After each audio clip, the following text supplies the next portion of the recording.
Hello and welcome to the Shift Asia in-depth series with Malaysian International Food and Beverage Trade Fair, MIFB 2024, the podcast where we dive deep into the heart of sustainable food and beverage innovations across Asia. My name is Rita Liu, and as we build up to the MIFB Trade Fair happening in Kuala Lumpur from July 17 to 19, 2024, each episode will shine a light on the pioneers who are reshaping the industry. So whether you're a business owner, a food enthusiast, or simply curious about the future of food, join us as we uncover the tastes of tomorrow today. In this episode, we delve into the inspiring journeys of two innovative businesses that are redefining food waste by salvaging ugly fruits and vegetables, or maybe not necessarily ugly, and transforming them into delicious, sustainable products. We'll explore how these companies are not only challenging society beautiful standards for produce, but also creating economic opportunities and reducing environmental impact. Through the interviews with the founders, we'll also be uncovering the creative processes, the challenges, and the strategies they employ to suit customers and expand their market reach. So join us as we discuss the broader implications of their work on the food and beverage industry and how they contribute to a more sustainable world. We also have a professor here with us to share with us the technology behind this, right? So we've got with us Hayley Yong from the Unusual Greens, or TUG, and we have Gabriel He from Bantu, and Professor Madhya Dr. Muhammad Shazrul Fazri from the Faculty of Science and Technology, University Kebangsaan Malaysia. Thank you, everyone. Full room. Very good. We'll talk a little bit behind the stories again, behind the businesses. So maybe I'll start with ladies first. Hayley, how you got started? We all know it's 19 years old when she started this, but share that story. Hello, everyone. Thanks for inviting me here. So how I delved into the realm of food sustainability was when I was 19, first year of undergrad. And then I got this opportunity to join an international pitching competition. And so happened the theme that year was on food. And they want us to pitch a solution to solve certain issues in the food industry. And my theme came out with food waste, because that apparently is like the biggest issue in Malaysia that is not spotlight on often. And more so, like other teams are talking about food technology and how to make logistics system more efficient and how to uplift farmers' life and all that. But nobody really highlighted on food waste. So that's when we dive deeper into food waste, and we realized that majority of the fresh produce in Malaysia are rejected due to the high aesthetic standards we have in the industry.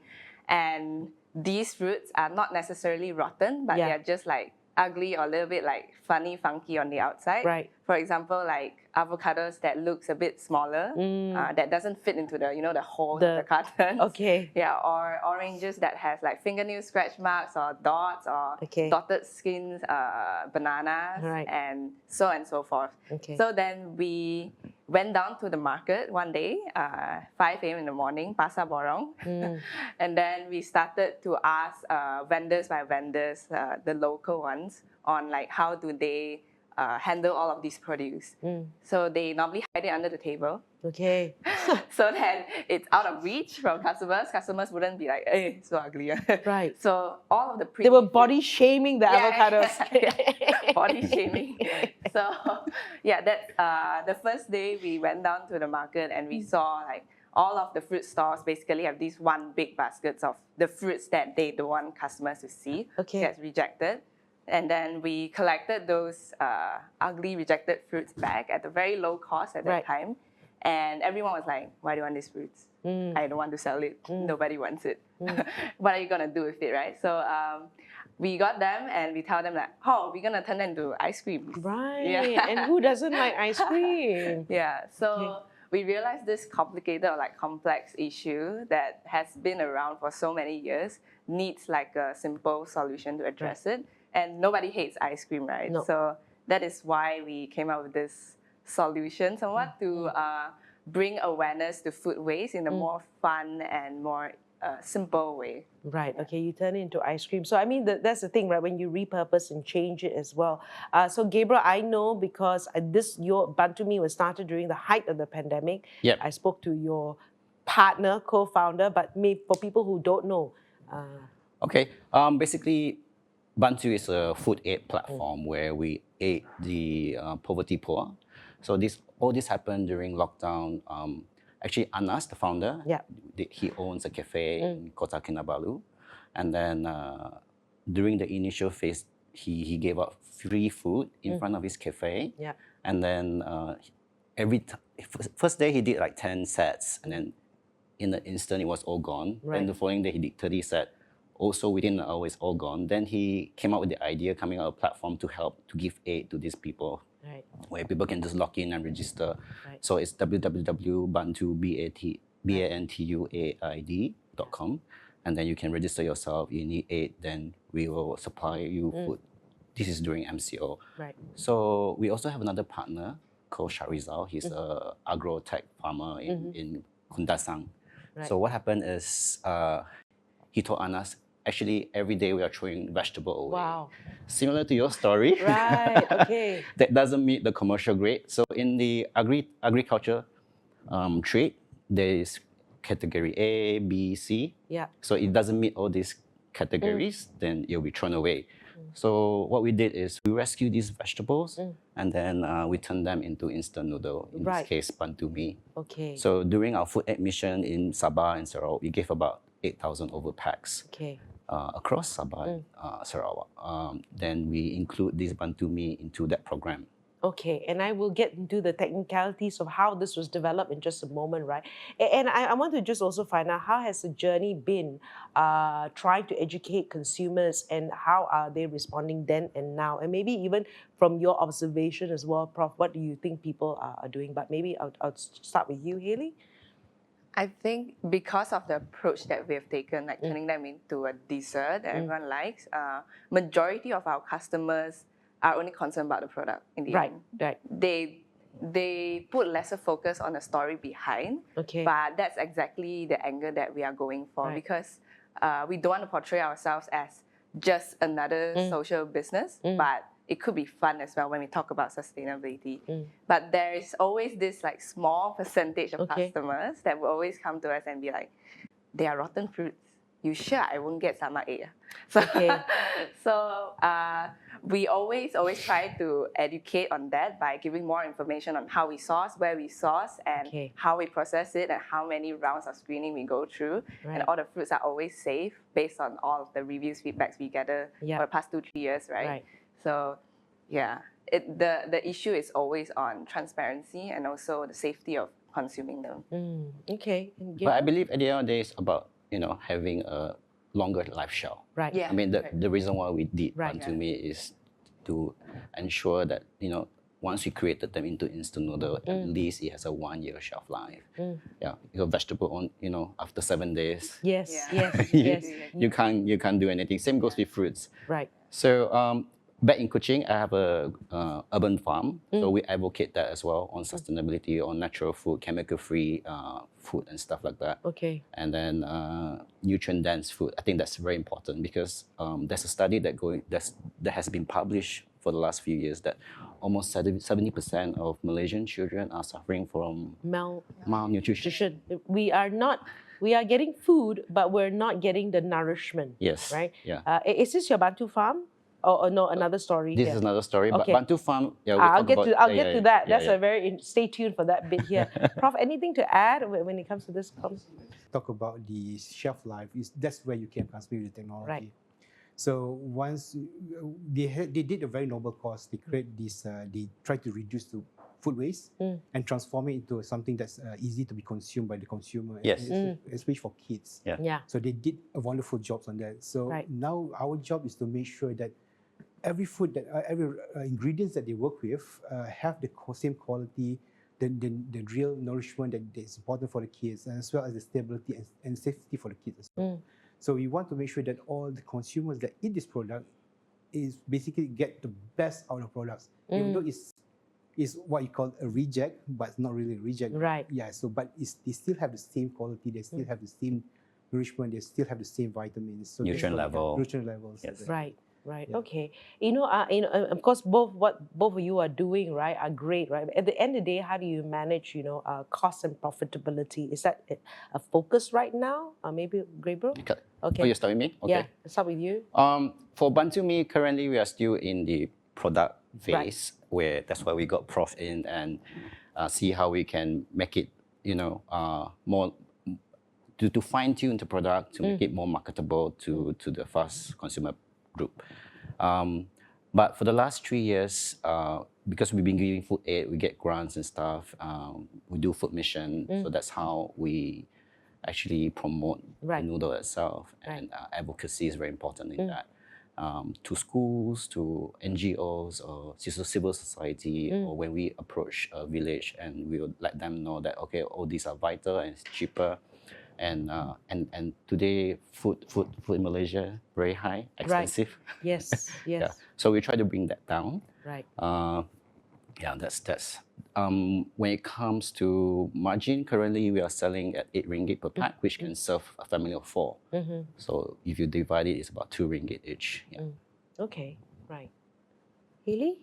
For Managing, cost and profitability.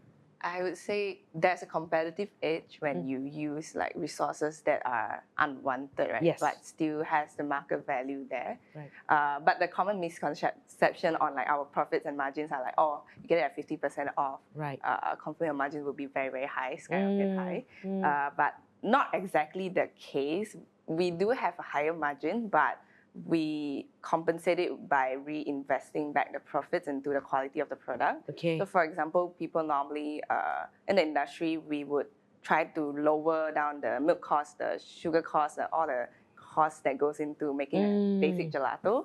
But we try to, for example, only source for brown sugar or raw cane sugar for our vegan product range. Milk, we try to use fresh milk, and then so on and so forth of all the ingredients. So. The cost and margins are at a healthy level, but we try to still give the best out of the product to the customer. Okay, all right. And so, Prof, I just want to know a little bit about yourself and your involvement in sustainability, and you're involved in the development of the Bantu Me. Yeah, yes. Okay, and for people who don't know what Bantu Me, because we've been talking about Bantu Me, but what actually constitutes the Bantu Me? Okay, so when you talk about Bantu Me, of course, the basic ingredient is the normal flour and everything. But what really makes it more interesting is much more nutrition is that they have the farm in Sabah. In Ranau. In Ranau. Yeah. So basically what they did is that they have this a lot of vegetable wastage. Right. That's not really wastage, more like it's a reject because it does not follow the certain standard in the market. Yeah. So what they did, we process it into a small kind of a powdered form, freeze dried. So they retain all the flavor, all the nutrient. So from there we take the powder and put it incorporated in the noodles. Okay. So that's what we did. So this make the noodle so we actually preserve the nutrition of this food and make it have a longer shelf life. True. So it helps in two tiers. One, to produce the noodles, which can be consumed directly. Second, we actually produce the powders of all the vegetables. So in the end of the day, that whenever there's a shortage of food or vegetable, you can actually incorporate the powders as well. So for other products. Right. So yeah, so I think Anas mentioned he has under initiative as well.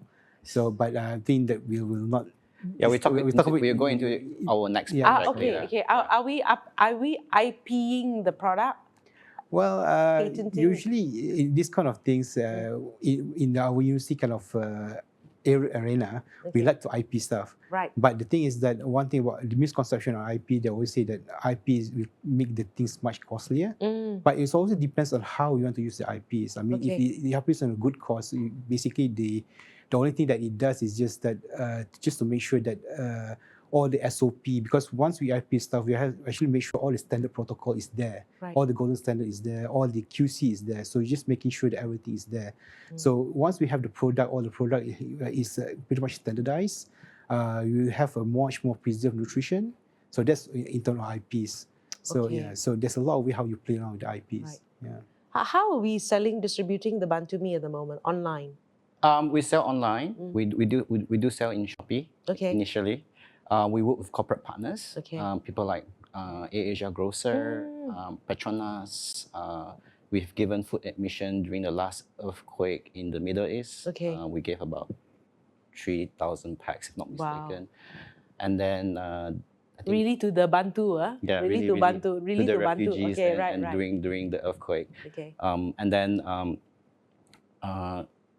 2 years ago there was a huge flood in Terengganu, Kelantan. So yeah. we also part of the food security effort is we did house about 10,000 packs of Bantu mee in KL Okay. in the warehouse, Okay. just in case they were preparing for the following year. They were worried that the same thing will happen, but it didn't happen. So in the end, we give it out to the food aid mission as well. And the shelf life is very long on the Yeah, noodles. 1 year. Oh, 1 year. Okay.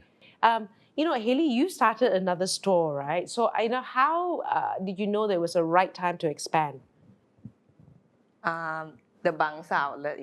Bangsa outlet is coming soon in May, end of May. So how do I know it's right time is when most of our customers are based in Bangsa, Port Kiara, TTDI, and everywhere around KL. Right. And we've known that since day one of operating the business, because we started off by going to pop-ups and bazaars near Publica, that area. That's why we curated this community or customer group that will always support the brand for what we stand for. And we've always wanted to go to Bangsa. And now, looking at the current Sri Kembangan outlet, the first outlet, the people that come back are the people from the neighborhood. But the majority of the customers only come back like once or twice a week because they have to drive like 40 minutes all the way to eat a gelato, which is pain there. But carbon emissions. Carbon emissions. We're trying to make it sustainable for our customers. So we are going towards our customer. And so interesting, right? You say that people will go very far to support a brand because it's something they believe in as well, right? So I think a lot of it also has to do with marketing and branding. When you got a great product, if you don't know how to market it, it's also a challenge as well. So I want to know a little bit, Prof, how you get your work, how does your work bring home the message of sustainability? What other kind of projects are you working on? So we are a part of being part of the Department of Food Sciences in our faculty. I'm also the head of the Tasik Chini Research Center in Pekan, Pahang. So our center is actually located within the Biosphere Reserve. It's under UNESCO Man and Biosphere Reserve in Tasik Chini. Right. So we always work with the community over there. We work with orang asli. We work with the well-being and health of orang asli, mental and physical. So we're also working on the environment as well. So when we talk about sustainability, it's always, in our case, it's all about man and biosphere, how the man incorporated the biosphere, how man manage the biosphere, and how the biosphere in the end provide the ecosystem services back to the man. So when we talk about this, it's all about how we holistically manage in a very balanced kind of way. So that's the message. When we talk about Bantu mee as well, it's the same thing as well, because there is a Malay word called berbudi pada tanah, and they will come back to you. Yes, of course. Yes, yes. So the same thing as what happened. That's how we actually in line with Bantu Group when they started out the project. So it's all about how we manage our resources and how we actually respect our resources as well. Yeah. So not to just throw it away and make use of out of it as much as possible. So that's our how we our philosophy behind it, how we work together. So can I add on? Sure. For the Bantu mee, actually we have 3 impacts. Okay. One is, I mentioned earlier, the children suffering from microdeficiency or malnutrition. Second impact is to help the farmer livelihood, because whenever we buy back this rescue vegetable, we actually help them instead of throwing it to waste or whatever. The third impact is more on climate. So going back to nature, I'm sure you're doing the same thing as well. I applaud you for that. Understand nature, because climate change is happening, and hence the third impact is also very crucial in this part. Right. And so interesting, like how Bantu mee started with out in Sabah, and then you were saying that they were the people who were not getting enough food, but there were also challenges in Sarawak as well at the same time, right? Sometimes actually it's across Malaysia. It's across Malaysia. Yes, we know that. and sad, right? And you also started Bantu Farm. Yeah, we started Bantu Farm. Yes. Okay, what's the story behind that? Okay, Bantu Farm is actually in collaboration with the Ministry of Agriculture and Food Security, and with Asia Grocer. We started a a farm in real school in Cheras. Right. It's actually a green finger project where we educate the young to let them understand what is agrotech all about, and to let them understand, the food system, what's happening around the world, and basically the notion of I don't have green fingers. Okay. But Which is actually, true. It's true. actually, it's not true. Okay. Anyone can grow. Now everyone can grow, is it? Yeah. Yeah. So basically, if you understand the fundamentals, Yeah. getting the right ingredient, getting the right seeds, I think seeds is very pivotal in this case.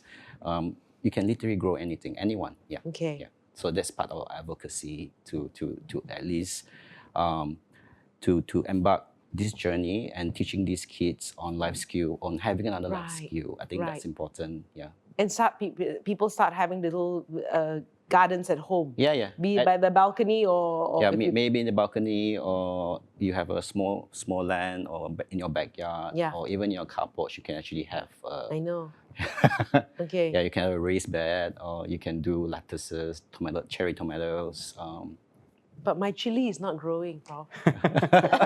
We can help you with that. My chili padi is not growing. And I guess at the end of the day, in terms of what's your message for people on what they can do around, ensuring that we don't have food waste? Do we go to your shop to have more gelatos? I mean, I guess how can people support you at large? I think supporting the business is one thing, Right. but the main mission of the business is to raise awareness so Okay. that people can do it on their own. Yeah. So whenever you go to grocery or markets, there's always this reduce section. At least it's implemented in majority of the groceries Right. in Malaysia. So just go to the reject section and pick up some apples or oranges Right. that is still consumable. Right. Bring them home, educate your children, Right. because the kids are the ones that brings the habit forward, right? That's why we also run a lot of advocacy programs, like going to schools, international or local, to talk about this, and then in the end give all the kids a gelato, and they'd be like, "Oh, I don't hate ugly fruits anymore." You know? Yeah. A newfound love. One of the reasons why children are having malnutrition is because of fast food. Right. Processed. Right, you give them a choice whether vegetables Vegetables and fast or food. McDonald's or whichever fast food chain, they will Right. choose Right. the later. So we this is where we try to introduce, vegetable is actually good for you. You should take more nutrient, and, Right. and greens are actually. You put it into the noodles. Yeah. There you go. Or one way is to turn them into pastos. Okay. Yeah, and make into sandwiches and stuff like that. Right. Incorporate it into finger food where it's easy for them to eat it or to digest, or etc. etc. Yeah. Okay. Prof? Yeah, I'm totally agree with Haley and Gab in terms of how to approach this, especially regarding children. So, yeah, it's very hard for children to actually accept vegetables, per Yes. se. And it's always that our challenges is to transform this to another form that's more palatable to them. Yeah. Which is interesting. But we couldn't deny that sometimes awareness and education is very important. Right. So that's actually the key for every problems that we have actually. So as long as we actually introduce them with the good food, natural food, and slowly introduce them, because sometimes it's just like you treat them with something good, something that's sweet as snacks, then change it to ice cream, then slowly transition to a more healthy vegetable is something really Or good. healthier So, choice. healthy choice, Yeah. as well as just imagine that you have children that you can really see the benefits in terms Yes. of say, okay, you can eat this, your skin is more glowing, things like that. Yes. And sometimes they really like these kind of things, and Okay. especially for boys, when you see they eat vegetables, It become can much. be Spider-Man, Spider-Man, Batman. things like that. I mean, Popeye. Once upon a time it was Popeye. Exactly. So Yes. they'll be more engaging, they're more into it. So those are the things that we can actually teach them Right, in the right. future. Yeah. The last few years, we also have many testimonial where kids gorging on our noodles, Bantu noodles, and they actually love it, and yeah, across Sabah and Sarawak and KL as well, and even adults love them. Back in the days when Petronas was taking Bantu, they normally serve it during catering for their events and stuff. Okay. And I think one of the things is really very simple. Monkey see, monkey do, Yes, right? yes. How the parents eat, how the children will Yes, eat, right? yes, So I if agree. your children's behaving a certain way, they're also observing you, so simple things like that. Thank you everyone for being here. Haley, Gabriel, and Prof, right? Of course, you've been watching the Shift Asia in-depth series with the Malaysia International and Beverage Food Trade Fair, MIFB 2024. It was a pleasure to bring you today's story of innovation and impact in the F&B sector, and the conversation doesn't end here. Join us at the MIFB Trade Fair this July to see these sustainable practices in action and discover how you can be part of this industry transformation.